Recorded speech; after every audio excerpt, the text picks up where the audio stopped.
First question, yesterday we talked to the president of the local labor union for longshoremen here.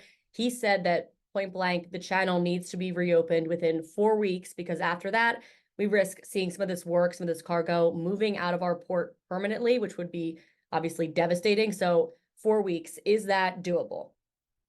I haven't seen a timeline from the Army Corps of Engineers or the Coast Guard, but what I know is that every step is being taken to reopen the channel as quickly as possible, including incremental steps. There's an 11-foot channel open now, a vision to get a 25-foot channel open soon. But of course, there's no substitute for that 50-foot channel that allows the heavy cargo vessels to come and go. I've spoken with the Longshore Workers president as well. I know how important this is for all of those workers who depend on this port for their income, and we as a country depend on them for their work. That's why the acting Secretary of Labor, Julie Su, was there to engage with those workers. And I'll tell you, everybody's doing everything they can. A 1,000-ton lift crane coming onto the scene. We've seen the Navy backing up the work of the Coast Guard and the Army Corps of Engineers. Really excellent coordination and work here. The only thing that matters more than speed is safety. And I know that's dictating all of the decisions about how to safely remove that wreckage and get things back to normal for the port and eventually for the bridge too.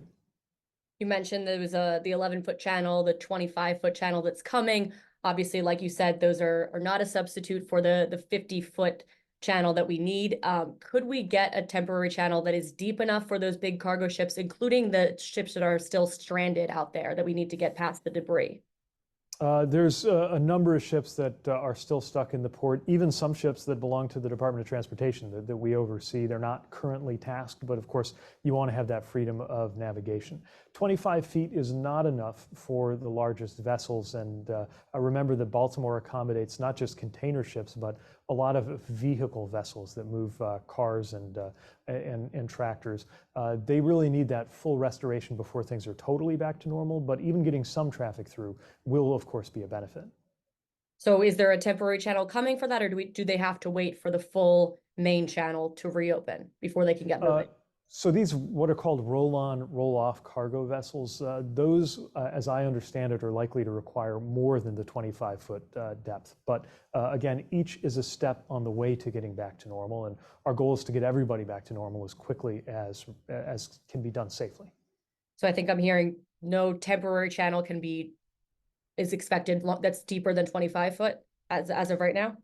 My understanding is that past 25 feet, you're really looking at getting the original channel reopened. Now, it may be that parts of it are available before others. Ordinarily, you have the whole channel wide open. You can have two-way traffic. But as you know, the original vessel is also still there. Partially in the channel.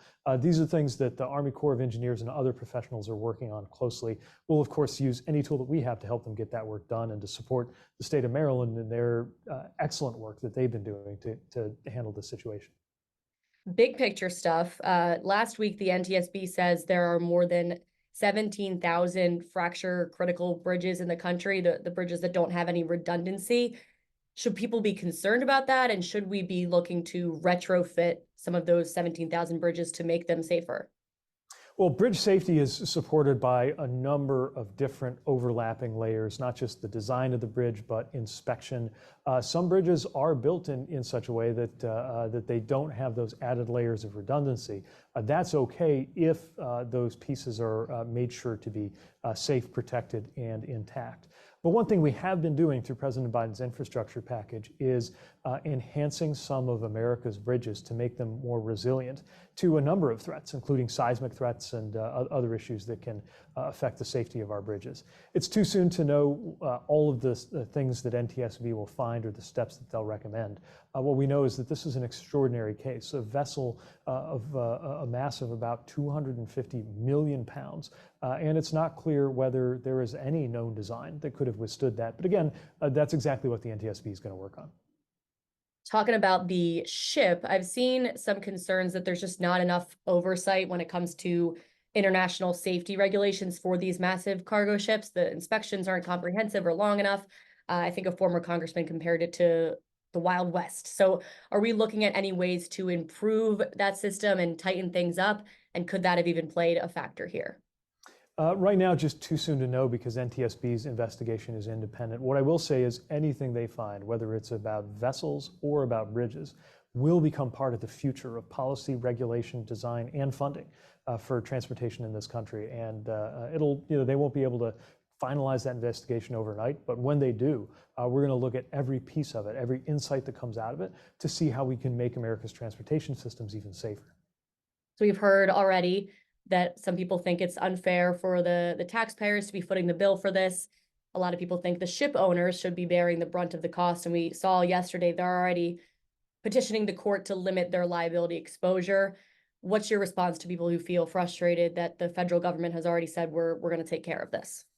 Well, what we're making sure of is that funding is not an obstacle to getting back to normal. But there have certainly been cases where we've used our emergency relief funding in the past, just like we're using it right now, to help Baltimore, and then gone back and recovered some of that funding from responsible parties. And any party that is responsible or liable needs to be held accountable. And that may well include making the taxpayer whole for some of the costs. It's just that we need to put those costs together up front, because I don't want Baltimore or Maryland having to wait one day more than necessary to get that work done of opening the port and ultimately restoring the bridge.